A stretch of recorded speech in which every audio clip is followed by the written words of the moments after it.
643 billion euros, or 700 billion US dollars. That's how much Europe plans to spend on stormwater infrastructure through 2036, according to Bluefield Research's new stormwater forecast data for Europe. And it falls nearly 70% short of what's needed to maintain the system going forward. Yikes.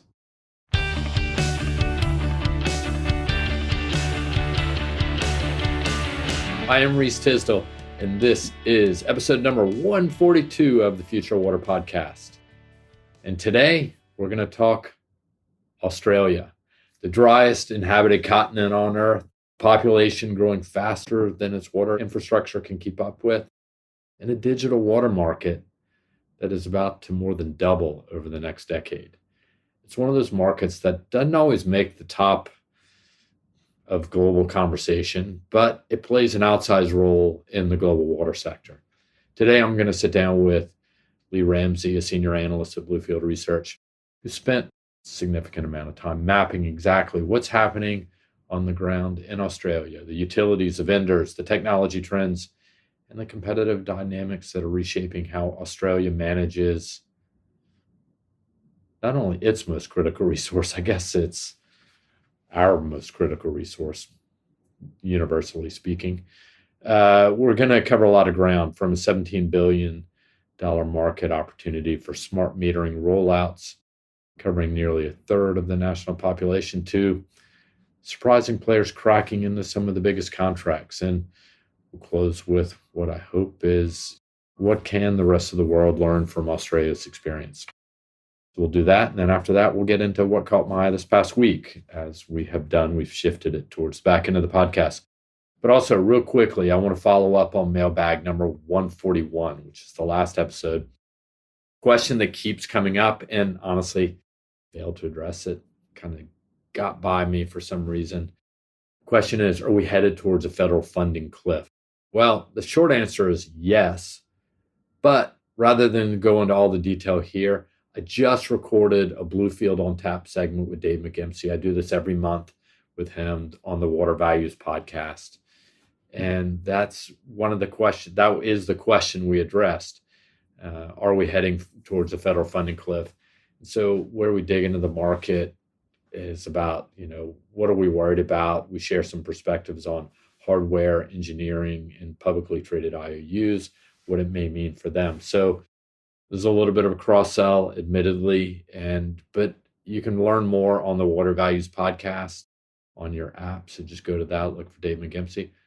And then, as always, you can just reach out to me directly or Bluefield at waterexperts@bluefieldresearch.com. This is a big question that keeps coming up increasingly for a number of different reasons, whether it be utility concerns, whether it be publicly traded companies feeling pressure from Wall Street and trying to come up with an answer to why their business is doing great or maybe not doing so great.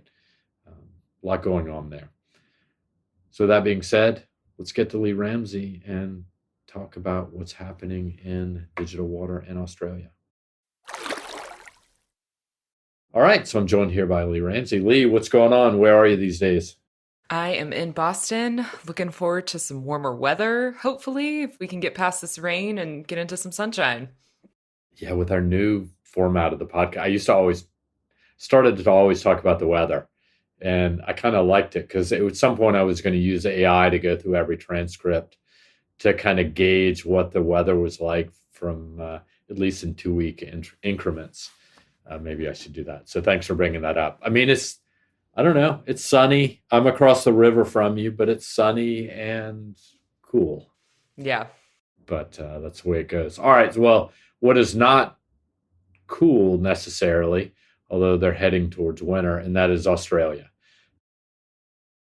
So we've done a deep dive, particularly looking at digital solutions and sort of the landscape, forecasting Australia as a whole. So let's just, before we dive into some details, let's talk a little bit about why Australia. Why do we care about it? I mean, it's a country of 35 million people. How many people live in Australia? 35 million? Even less, around 24 to 26 is, yeah. Okay. So I'm overstating it. So California is bigger than Australia by actually a pretty big chunk, if that's the case. So what makes it worth looking at or watching globally, particularly in terms of broader water management, but also digital as well? Yeah, absolutely. So first off, Australia, I'm sure you mentioned this, is the driest inhabited continent in the world, and recently it lived through the decades long drought that ended in the early 2000s, and this really forced coordinated action at a national scale. So whether it was from the policy side to capital deployment, everyone really worked together to overcome this drought. And the digital solutions that we're seeing today are a reflection of that ongoing response to past and future droughts. Because in Australia, when talking to folks, it's not really in if there is a next drought, it is a when. And it's a reality that is fast approaching. Utilities like Hunter Water in New South Wales and Taswater just this in the past couple of weeks have gone under water restrictions or are tapping into other backup water resources. So it's really an ongoing effort to maintain water security. And that's one of the big things that makes it a really exciting place to watch. Yeah, I think Australia collectively, I mean, it is interesting. It's sort of like you watch every school kid wears a hat to school because of the sun, and they've had ozone problems in the past. They were under the ozone hole back in I guess it was my youth at this point. But I think at the water side of the equation, exactly, right? Collectively, they were going through the millennium drought. I mean, one could argue, are they in just a broader drought as a whole? And it's just sort of a little bit of up and down fluttering. And so they're all looked at it. There's also been resistance, right? Particularly when it comes to things like desal plants and the cost of desal, and they'd built these and then they shut them down or were running, very minimum levels just to keep them operating, and they weren't needed. But next thing you know, they don't have any water and they ramp them back up again. Yeah, and so they've got things in place like national water agreements and other things that, correct me if I'm wrong, that are sort of driving action as well, right? Yeah, absolutely. So the National Water Agreement is a recent framework, and that is really important on the policy side because it emphasizes evidence based decision making to build out a resilient future. So when we're looking specifically at digital solutions, it is really pushing and driving digital investment for utilities to capture data across their networks and just be smarter about the decisions they're making because quite frankly, they have to make these decisions going forward. And do you think it makes a difference when you look at the utility landscape, sort of at a high level? In the US, we're looking at 49,000 drinking water systems, another 18 to 20,000 wastewater. The US, the other extreme would be the UK, which just has a small handful, just over a dozen. Where does Australia sit in that sort of number mix?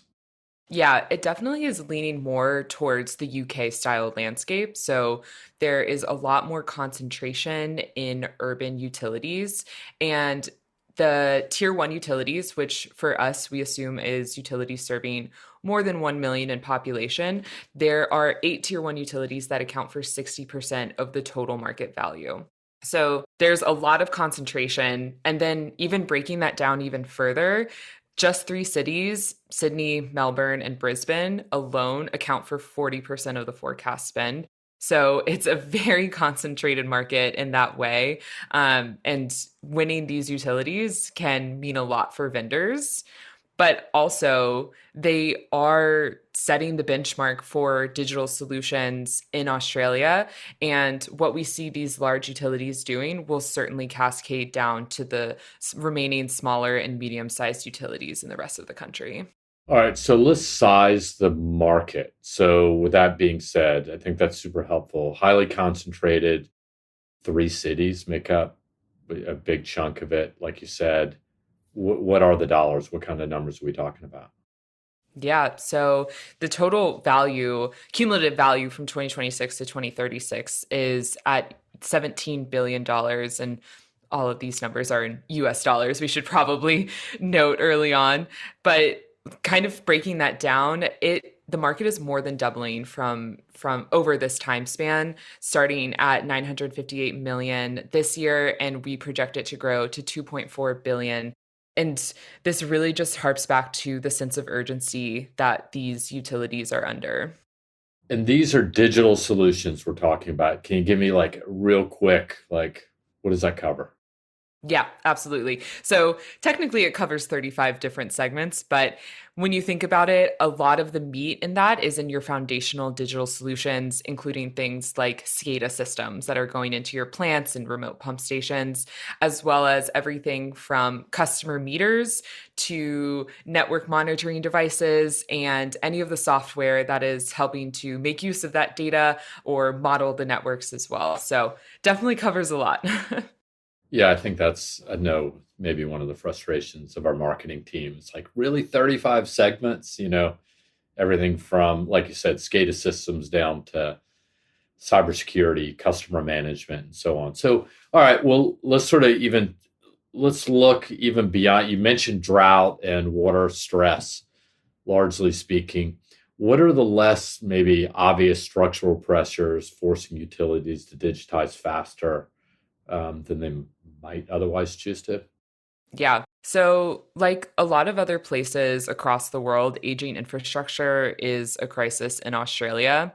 Sydney Water, which is the largest utility in Australia, serving 20% of the population, has stated that over 50% of their network is over 50 years old. This is also backed up by the fact that non revenue water at those large urban tier one utilities has risen 25% in the last 5 years.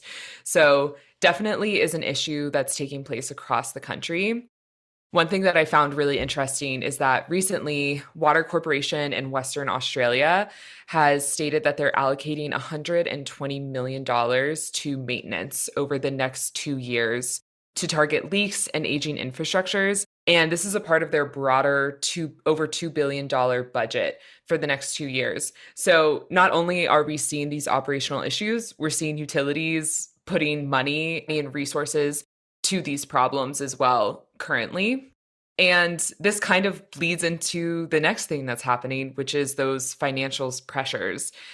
If we're looking at a 10-year scale, we can see that operating expenditures have declined, but so have utility revenues.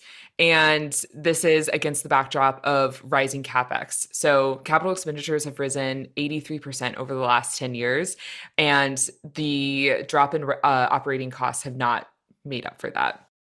So there's really a lot of pressure on these utilities, and it's we're seeing it happen again in real time. So Taswater, they had their 4-year capital program that they sent out for approval, and they proposed $1.6 billion in investments over the next 4 years with an 8.8% increase in prices.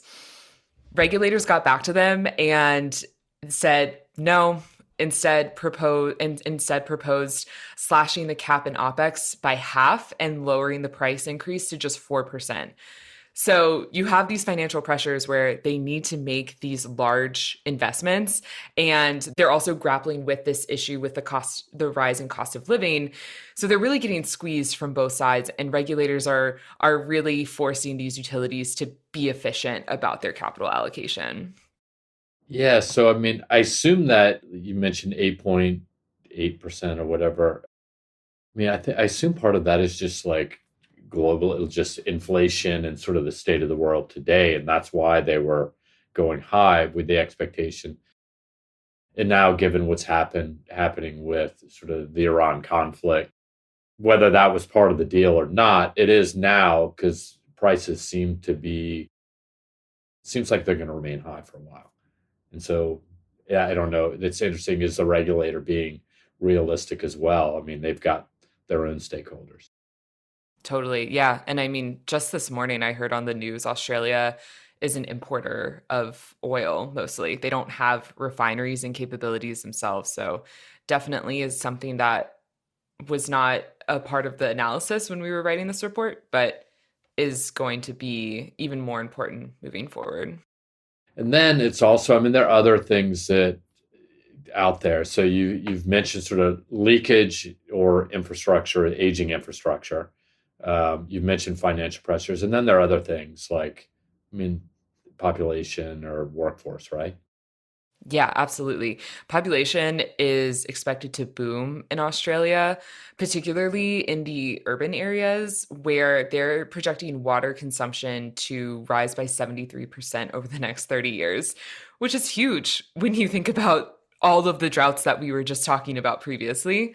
And on the flip side, looking more towards the rural areas and also across the country, but in particular, those more rural areas, the workforce dynamic is definitely at play as well, where they have aging workforce and high vacancy rates. So those digital automation pieces are going to be important in those areas as well moving forward. All right, so that's kind of addresses the problem or set of problems. How are utilities, this relatively consolidated group of utilities, how are they leveraging digital technologies and solutions to address the problems? Yeah. Smart metering is definitely the clear winner in how utilities are one of is the clear winner in the big steps that utilities are taking to combat these issues. So Sydney Water and Southeast Water are currently undergoing full-scale rollouts of smart meters, and that accounts for almost a third of all of the connections in Australia.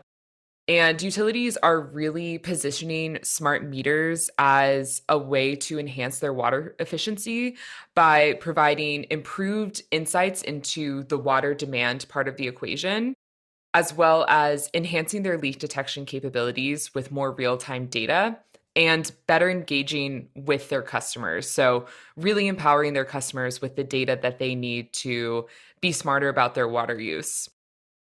I know I mentioned Sydney and Southeast Water, but outside of these utilities, of many of the other tier one and tier two utilities, so serving more than 100,000 people, are following suit with pilot level implementations of these smart meters. And we're likely to see the follow through with the full scale rollouts in the coming future. And one thing that's really interesting on this from the vendor side is that competition is really heating up with these full scale rollouts. And a lot of new entrants are signing large contracts with these utilities to meet the demand, which is really interesting. Yeah, no, I agree with you. That's one of the interesting aspects of it. So yeah, we'll get that to that in a minute. So all right, so smart meter, and I would say metering as a whole, right? When you look almost universally, it is. You mentioned SCADA early on as like a foundational digital solution, right? Metering is similar, right? Because it we've talked about this, in the office a lot, and that is like there are these ecosystems that tie into metering, right? It's the interface between the utility and the customer. It's more than just the cash register. It's more than that now, particularly with smart metering. So that's a headline trend. You mentioned leak detection, but fixed leak detection is growing at, according to the numbers, like 15 plus percent. Customer engagement software is at about 24%. And then AI native applications, according to the report, are at over 13%. So, which segments should vendors be focused on if you had to choose? Yeah, absolutely. I think we should start by kind of maybe breaking it down. And you're right, smart metering is really enabling a lot of these other solutions, whether impacting it directly or kind of tangentially building an environment of a more rich and robust data collection across networks. So, like you mentioned, first off, fixed leak detection is huge. It is a key role in gaining water efficiencies by targeting losses throughout the system and preventing non-revenue water crisis. So, looking at that, their Sydney Water and Yarra Valley Water in Melbourne are investing heavily in establishing network-wide fixed leak detection, whether through district metered areas or since other acoustic sensors across their networks. So there's definitely an exciting move there towards um, supporting those full scale metering rollouts with even better data to be incredibly targeted in how they're addressing their leaks. On the other side, the customer engagement piece is another area that's growing from 5 million a year in 2026 to over 200 million in 2036. And this is really enabled by the smart meters that are providing more data. And like I said before, it's really empowering the customers to take charge and play their part in the conservation effort and help prevent another crisis, hopefully. But I think the undercurrent of everything that we're talking about and where the next move is really in these AI native applications. All across Australia, they're building out monitoring systems right now that is collecting real time data and will really unlock and enable future opportunities to capitalize on the analysis that AI can do. So, one of the examples is asset failure analysis. That's growing at a 20% CAGR. And you can see that tier one utilities are really taking, are actively piloting this and are really taking advantage of the data that they're starting to collect across their networks. And so for me, when I look at Australia, there's a lot of exciting opportunity and network building here that I think is just going to unlock a lot of software growth in the future as they look to further utilize it. Yeah, no, I think that's super interesting. So, and it makes sense that the tier one utilities, I mean, they're going to be more progressive. They have more resources in a number of different ways, whether it be financially, resource, workforce, to focus on the AI applications. But yeah, you're right. I mean, it's interesting at the UMC conference in Charlotte, one of the things that came out of it was someone had mentioned that actually AI and the role of AI may ultimately even have a greater impact or benefit to smaller utilities, right? Because what it may ultimately do is cut into that enterprise software barrier, whether it be cost, whether it be understanding it, understanding the software and the applications that, that's been a barrier for some small utilities. I'm not saying that's going to happen, but that did come up as a discussion point that was super interesting. And, at the same time, we know that the enterprise software companies are also moving in that direction as well. And it's not like they're going to stand by while Claude or people dial into Claude to solve their problems. A super interesting point is the customer engagement applications. I mean, smart metering allows greater flexibility or applications for that, right? It's more real time. It's moving information, data more quickly. It also could present that data to customers rather than, and truth be told, I'm embarrassed to say this, but we're in a dispute with the water utility where I live right now about our water bill. And they basically come by every 6 months and check it. And so my water bill is, and then when there's a problem and there seems to be a leak, you have no idea about it. And they're asking for not a small amount of money saying, hey, you owe this much. It's like, oh, I had no idea. But hey, that's life. All right. So you mentioned vendor landscape. So competition, new players, different players. It's pretty interesting to see what's happening. So we're seeing Chinese manufacturers cracking into the market with big or large contracts. Engineering firms, they're sort of the de facto gatekeepers. I think that's, I don't want to say universal, but we've seen a lot of that in different markets. So in the case of Australia, who are the players to watch? What jumps out at you, at least on the value chain analysis? Yeah, totally. So, looking at the metering landscape first off, Husong is a really interesting entrant to see in the Australia market. They won large contracts with Southeast Water for their full scale smart metering rollout. And the key to winning these contracts was really in Hughes Hong's adaptability and flexibility to integrate Southeast Water's leak detection sensors on the meters. And so that's something that's really interesting to kind of keep an eye on, I think, moving forward as other utilities follow suit with larger rollouts, is how are these metering vendors adjusting or working with utilities to win these contracts.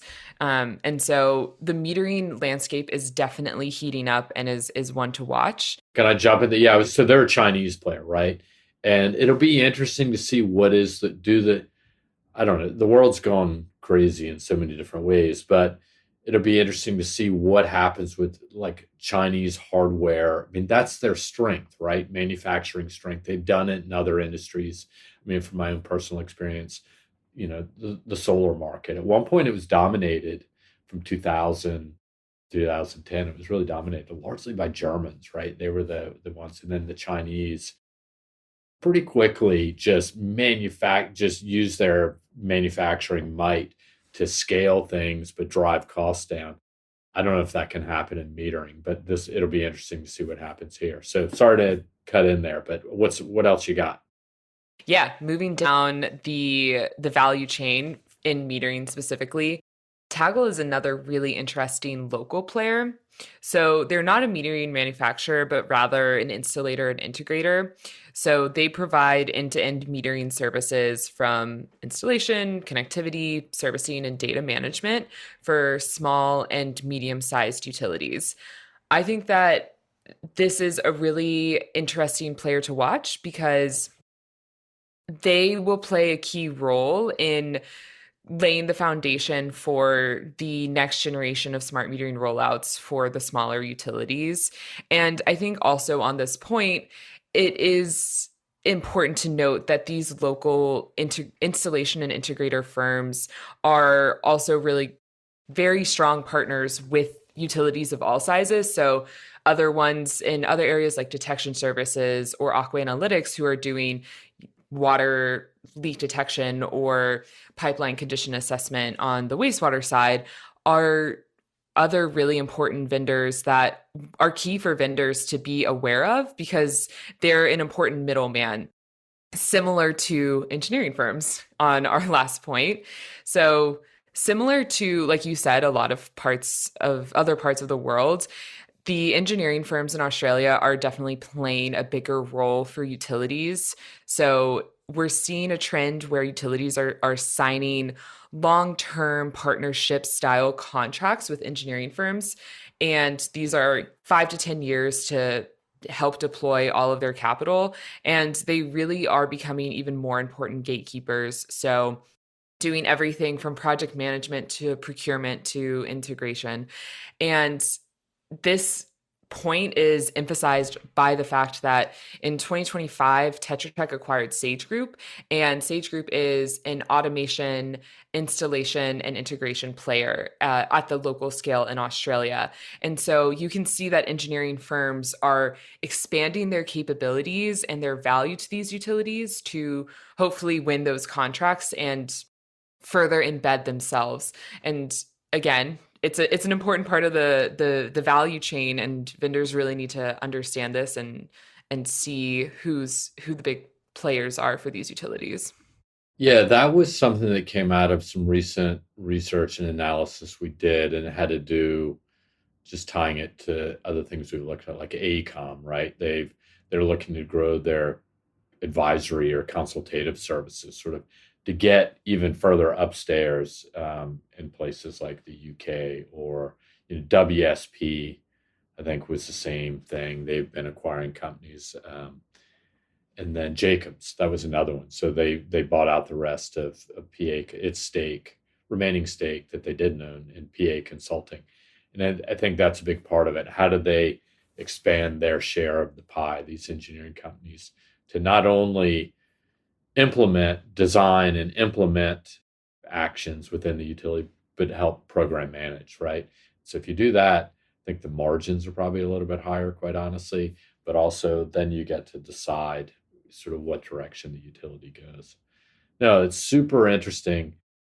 So I think a big part of this, and this is something that goes around in the office here or offices at Bluefield, and that is Australia's it's an island. It's an island unto itself.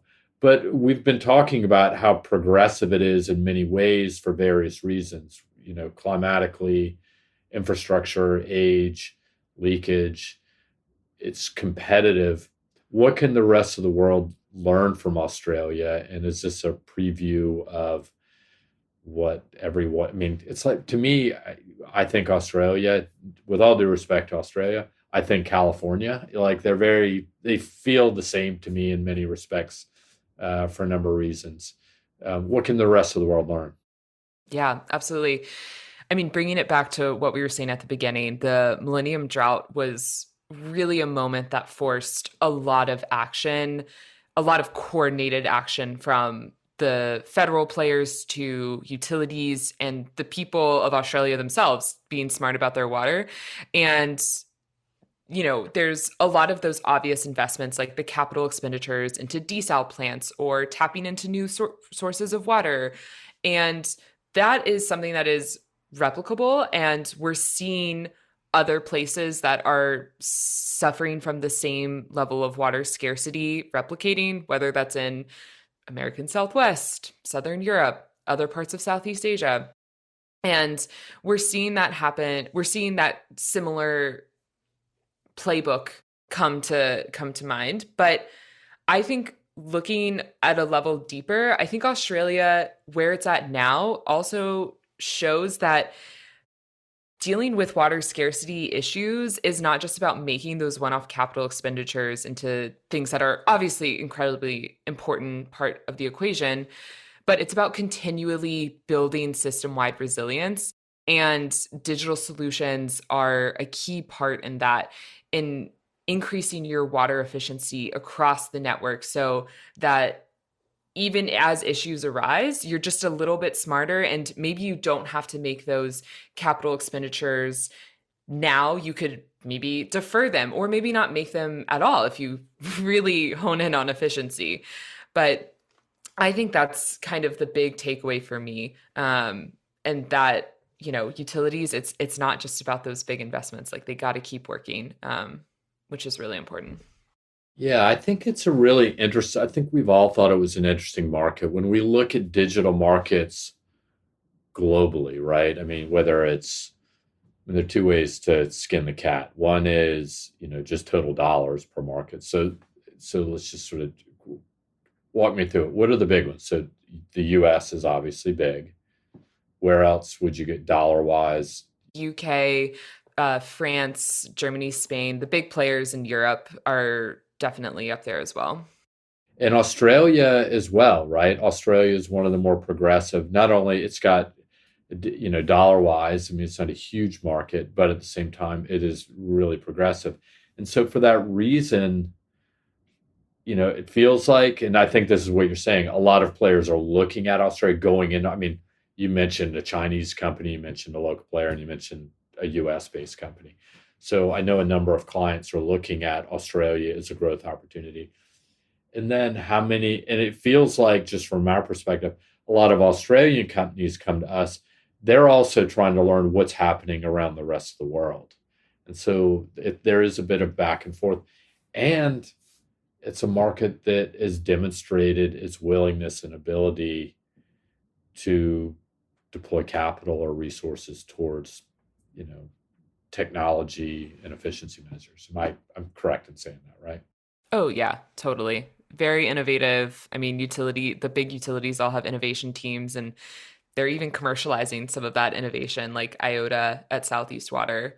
But I think just to kind of tie it all together, what vendors and engineering firms are learning in Australia, they're building the capabilities to position themselves and export that playbook in other parts of the world, like the other parts of the world that are dealing with water scarcity that I mentioned. Yeah, it's like a stepping stone, right? I think that's a good way to look at it. No, I appreciate that. All right. Well, this has been awesome. The report you've put out on Australia is awesome. I think the feedback's been great that I've heard. I think it looks great. It's really interesting. So if anybody's interested in that, you can go to bluefieldresearch.com. But Lee is here to answer any questions you might have about Australia. One quick last question: what's next on your agenda as research and analysis goes? Yeah, well, folks can keep their eye out. US and Canada digital water forecast will hopefully be dropping in the next couple of weeks. But after that, we are embarking on doing some digital forecasts for the rest of the world. So that'll include 30 countries across Asia, Middle East, Africa. and Latin America. So very excited for that. Yeah, and I think in Europe, our Europe team has the Europe forecast coming out relatively soon as well. Hmm. Yeah, lots of forecasts. Lots of forecasts. All right. Well, awesome. Thanks, Lee. Have it's Friday. It's May Day. You're speaking of Europe, they're off. But thanks for coming on, and this has been great. And we'll talk again soon. Awesome. Thanks for having me. Take care. So that was fantastic. It's great to have Lee on. It's been a minute, and I think she really knows what's happening in Australia. She spent a lot of time looking at this, talking to so many different players, and continues to do so. As she said, Australia is one of the key markets, particularly for digital solutions, from SCADA to metering and the other 33 different categories. So if you have questions, you can always reach out to us. So before I let you go, I do want to talk about what caught my eye this past week. So I've honestly been sort of chewing on this for a little while. What really has caught? There's a lot happening from CRH acquiring Axius from KKR to Azuria launching new products. It's really interesting. But I'm going to go higher level. So our team at Bluefield, we just dropped our first quarter 2026 review of the top 50 publicly traded water companies. And the headline number is pretty big. We're looking at about, for the year, I think the top 50 companies generated about $116 billion in revenues. These are not all pure play water companies. So that 116 billion represents about 38% of these companies' total revenues. But what's more interesting is underneath sort of the top line number, the sector seems to be bifurcating a bit. The digital water and investor-owned utilities, they're more recently in the latest quarter growing at about 79%. The network and distribution companies seem to have contracted a bit. And this really stands out at me is the companies that are more exposed to residential construction and agriculture are definitely struggling, for whether it be because of tariffs. Now, we'll get into Iran in a second. But that's sort of where we are. I think the one thing that really jumps out is those that are plugged into data centers and municipal compliance spending seem to be winning. The growth engine that really no one had on their, we were talking about this, no one had on their 2023 bingo card were AI and data centers. And so, for example, Ecolab just paid $4.7 billion for a liquid cooling company. So that doubles its addressable market in the high-tech sector, data centers, almost overnight. SPX Technologies is projecting a 50% revenue growth from cooling systems alone.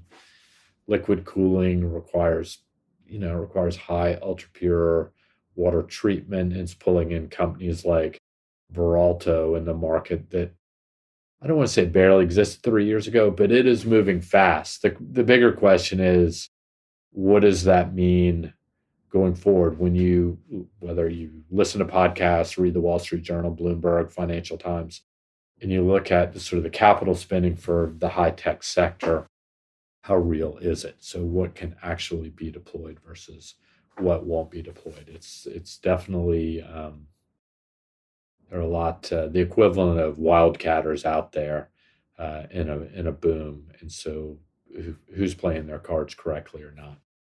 But there seems to be a canary in the coal mine that I think everyone should watch. I brought this up on the last podcast, but and this shows forth, at least in mention, as far as looking ahead in our quarterly review, and that is the Iran conflict. So Chimera and this is since we posted the top companies deck, and that is their Q1 results just came out, and revenue is down 4%. Their margins have compressed from, I think, 21 to 18%.